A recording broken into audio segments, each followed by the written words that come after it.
Shalom, salam sejahtera untuk kita semua. Di sini saya akan menjelaskan hasil laporan praktikum kami, Botani Umum, yang berjudul Buah, Fruktus, dan Biji, Semen. Dan sebelum menjelaskan saya perkenalan diri saya. Nama, Natalia Alua dengan NIM 2403014. Dosen pengampu, C. Salmiyati, PD, PH, D. Program Studi Teknologi Pasca Panen. Institut Teknologi Perkebunan Pelalawan Indonesia 2024/2025. Pendahuluan. Buah dan biji adalah hasil dari proses reproduksi generatif pada tumbuhan berbunga. Setelah penyerbukan dan pembuahan, ovarium bunga berkembang menjadi buah, sementara bakal biji berkembang menjadi biji. Keduanya berperan penting dalam kelangsungan hidup tumbuhan. Buah berfungsi melindungi biji dan membantu penyebarannya melalui berbagai cara seperti angin, air, atau hewan. Ada dua jenis buah, yaitu buah sejati, dari ovarium, dan buah semu, melibatkan bagian bunga lainnya. Biji merupakan tempat embrio tumbuhan dan mengandung cadangan makanan untuk pertumbuhan awal. Bagian utama biji meliputi embrio, kotiledon atau endosperma, dan kulit biji yang melindungi bagian dalam. Melalui praktikum ini, mahasiswa dapat mengenal struktur dan fungsi buah dan biji serta memahami peranannya dalam siklus hidup tumbuhan. Tujuan praktikum. 1. Mahasiswa mampu memahami struktur umum buah beserta bagian-bagiannya. 2. Mahasiswa dapat mengidentifikasi proses pembentukan buah dan membedakan jenis-jenis buah. 3. Mahasiswa terampil dalam menjelaskan serta menggambarkan struktur biji dan embrio secara tepat. Dan berikut ini ada alat dan bahan. Ini adalah alatnya. 1. Mikroskop. 2. Kaca preparat dan kaca penutup. 3. Gelas ukur. 4. Pipet tetes dan spatula. 5. Silet dan tisu. 6. Alat tulis dan kertas HVS. Berikut ini ada bahan. 1. Kacang hijau. 2. Apel. 3. Tomat. 4. Buncis. 5. Jagung. 6. Cabai merah. Cara kerja. Siapkan terlebih dahulu bahan-bahan seperti kacang hijau, apel, tomat, buncis, jagung, dan cabai merah dengan mencucinya hingga bersih. Potong bahan dengan silet secara tipis untuk mendapatkan bagian jaringan yang akan diamati, seperti kulit buah, daun, atau biji. Letakkan potongan tersebut di atas kaca preparat, kemudian teteskan sedikit air menggunakan pipet tetes agar tetap lembab. Setelah itu, tutup dengan kaca penutup secara perlahan agar tidak muncul gelembung udara. Letakkan kaca preparat di atas meja mikroskop dan sesuaikan posisi lensa. Amati preparat dimulai dari perbesaran rendah, lalu tingkatkan ke perbesaran yang lebih tinggi untuk melihat detail struktur sel seperti dinding sel, inti sel, dan plastida. Gunakan alat tulis dan kertas HVS untuk mencatat hasil pengamatan. Dokumentasikan juga hasilnya melalui gambar atau video jika memungkinkan. Setelah selesai, bersihkan alat dan simpan kembali ke tempat semula. Ini cara kerjanya. Bisa lihat langsung di video ini.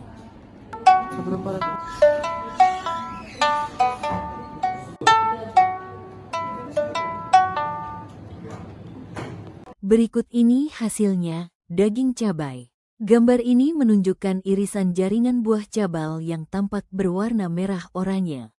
Warna ini berasal dari pigmen kapsaisin dan karotenoid.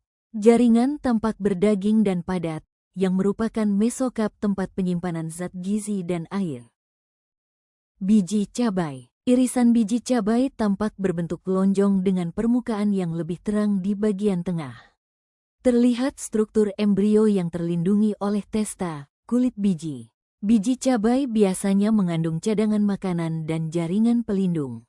Biji kacang hijau. Gambar menunjukkan permukaan biji dengan pola sel padat dan bertekstur. Biji kacang hijau tergolong di kotil dan memiliki kotiledon besar yang menyimpan cadangan makanan. Pada gambar ini tampak struktur epidermis dan jaringan penyimpanan. Biji tomat. Terlihat sangat jelas struktur permukaan biji dengan rambut-rambut halus di sekelilingnya, trikoma. Biji tomat mengandung lapisan pelindung dan embrio di dalamnya. Rambut-rambut ini mungkin berfungsi dalam mekanisme penyebaran biji. Daging buah apel. Pengamatan mikroskopis terhadap irisan daging buah apel menunjukkan jaringan parenkim yang tersusun rapat dan berdinding tipis. Sel-sel tampak berbentuk bulat hingga agak persegi dengan ruang antar sel yang cukup besar, menunjukkan adanya interseluler. Jaringan ini berfungsi sebagai penyimpan air dan nutrisi. Warna yang tampak umumnya transparan hingga kekuningan, tergantung tingkat kematangan buah. Struktur ini konsisten dengan jaringan mesokap yang berair dan manis pada buah apel. Biji buah apel. Pengamatan terhadap irisan biji buah apel menunjukkan struktur jaringan yang padat dan tersusun rapat. Sel-sel tampak kecil dan berdinding tebal, didominasi oleh jaringan endosperma dan embrio. Warna jaringan cenderung gelap atau kecoklatan, dengan permukaan biji halus dan mengkilap. Biji apel memiliki lapisan pelindung, testa, yang keras di bagian luar, melindungi jaringan dalam dari kerusakan mekanis. Embrio yang berada di dalam menunjukkan calon akar dan tunas yang akan tumbuh saat berkecambah. Fungsi utama biji adalah sebagai alat reproduksi generatif yang menyimpan cadangan makanan untuk pertumbuhan awal tanaman. Biji jagung. Biji jagung berbentuk bulat pipih dengan permukaan keras dan berwarna kuning hingga oranye. Saat dilakukan irisan dan diamati di bawah mikroskop, terlihat dua bagian utama yaitu endosperma dan embrio. Endosperma merupakan jaringan penyimpan cadangan makanan yang tampak padat dan berwarna lebih terang, sedangkan embrio lebih kecil dan berada di satu sisi biji. Embrio terdiri atas calon akar, radikula, calon batang, plumula, dan kotiledon tunggal khas tumbuhan monokotil. Lapisan luar biji ditutupi oleh perikap yang merupakan sisa dinding buah yang melekat erat dengan biji. Fungsi biji jagung adalah sebagai alat reproduksi generatif dan penyimpan nutrisi untuk pertumbuhan awal tanaman. Biji buncis. Biji buncis berukuran sedang, berbentuk lonjong, dan berwarna putih atau krem tergantung varietasnya. Saat diamati di bawah mikroskop setelah diiris, tampak struktur embrio yang terdiri atas dua kotiledon besar, ciri khas tumbuhan dikotil, radikula, calon akar, dan plumula, calon batang. Kotiledon terlihat mendominasi isi biji dan berfungsi sebagai penyimpan cadangan makanan. Kulit biji, testa, tampak sebagai lapisan pelindung luar yang cukup keras dan tebal. Embrio berada di antara kedua kotiledon. Biji buncis berasal dari bakal biji dalam ovarium dan berfungsi sebagai alat reproduksi serta penyimpan nutrisi bagi pertumbuhan awal tanaman. Daging buncis. Daging buah buncis merupakan bagian polong yang mengelilingi biji. Saat diamati di bawah mikroskop, jaringan yang tampak didominasi oleh sel-sel parenkim yang berdinding tipis, berbentuk bulat hingga memanjang, dan tersusun agak longgar. Beberapa ruang antar sel, interseluler, terlihat jelas. Sel-sel ini berfungsi sebagai tempat penyimpanan air dan nutrisi serta memberikan tekstur lunak pada daging polong. Di beberapa bagian tepi, dapat terlihat jaringan kolenkim yang memberikan kekuatan struktural pada polong. Warna jaringan umumnya hijau karena mengandung kloroplas, terutama pada bagian dekat permukaan kulit buah. Dan berikut ini ada pembahasan.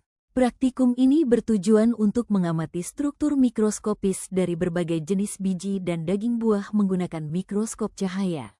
Berdasarkan hasil pengamatan, terlihat bahwa setiap spesies tumbuhan memiliki struktur jaringan yang khas, baik pada bagian biji maupun daging buahnya, sesuai dengan fungsi fisiologis masing-masing. Pada daging buah seperti apel, cabal, tomat, dan buncis, jaringan yang dominan adalah parenkim. Jaringan ini tersusun dari sel-sel berdinding tipis dengan ruang antar sel yang bervariasi. Fungsinya adalah untuk menyimpan air dan cadangan makanan serta membantu dalam proses pertukaran gas. Daging apel dan buncis memperlihatkan jaringan yang lebih longgar dengan interseluler yang lebih jelas, sedangkan cabai dan tomat menunjukkan jaringan yang lebih padat dengan warna yang berasal dari pigmen seperti likopen atau capsaicin. Sementara itu, pada bagian biji seperti kacang hijau, jagung, tomat, apel, buncis, dan cabal, terlihat struktur embrio dan cadangan makanan. Biji dari tumbuhan dikotil seperti kacang hijau, apel, tomat, dan buncis memiliki dua kotiledon besar yang berfungsi menyimpan cadangan makanan. Embrio terletak di antara kotiledon, dan struktur seperti radikula dan plumula dapat dikenali. Pada biji jagung yang merupakan tumbuhan monokotil, hanya terdapat satu kotiledon, dan endosperma yang besar tampak mendominasi bagian dalam biji sebagai sumber cadangan energi. Kulit biji atau testa berperan penting dalam melindungi embrio dari gangguan lingkungan. Permukaan biji tomat dan cabai juga menunjukkan adanya trikoma, struktur berbulu halus yang mungkin berfungsi dalam proses penyebaran atau perlindungan. Secara keseluruhan, pengamatan ini menegaskan bahwa struktur jaringan pada buah dan biji berperan penting dalam mendukung fungsi reproduksi dan kelangsungan hidup tumbuhan. Perbedaan struktur ini mencerminkan adaptasi morfologi masing-masing spesies terhadap lingkungan serta strategi reproduksi yang dimiliki. Raven et al. 2013. Dari laporan praktikum kali ini disimpulkan bahwa praktikum pengamatan mikroskopis terhadap berbagai jenis biji dan daging buah memberikan gambaran nyata mengenai struktur jaringan tumbuhan. Daging buah seperti apel, tomat, cabai, dan buncis didominasi oleh jaringan parenkim yang berfungsi sebagai penyimpan air dan nutrisi, serta memberikan tekstur khas pada buah. Sedangkan bagian biji, baik dari tumbuhan dikotil, seperti tomat, buncis, apel, dan kacang hijau, maupun monokotil, seperti jagung, menunjukkan struktur embrio dan cadangan makanan yang penting bagi pertumbuhan awal tanaman. Keberadaan kotiledon, endosperma, dan lapisan pelindung, testa, menunjukkan bahwa setiap bagian biji memiliki fungsi spesifik yang mendukung proses reproduksi. Keseluruhan hasil pengamatan menunjukkan bahwa struktur anatomi tumbuhan tersusun sangat sistematis dan efisien dalam menunjang kelangsungan hidup dan perkembangbiakan tumbuhan. Daftar Pustaka Buchanan, B.B., Gruisham, W., dan Jones, R.L., 2015. Biochemistry and Molecular Biology of Plants, 2 and ed. Wiley Blackwell, Esau, K. 2012. Anatomy of Seed Plants, 2 and ed. Wiley India, Raven, Ph. Evert, R.F., dan Eichhorn, S.E. 2013. Biology of Plants, 8 ed. W.H. Freeman and Company Publishers. Thais, L. Zeiger, E. Moller, I.M., dan Murphy, A. 2015. Plant Physiology and Development, 6 ed. Sinaware Associates. Selamat menonton. Mohon maaf jika ada yang salah. Sekian dan terima kasih.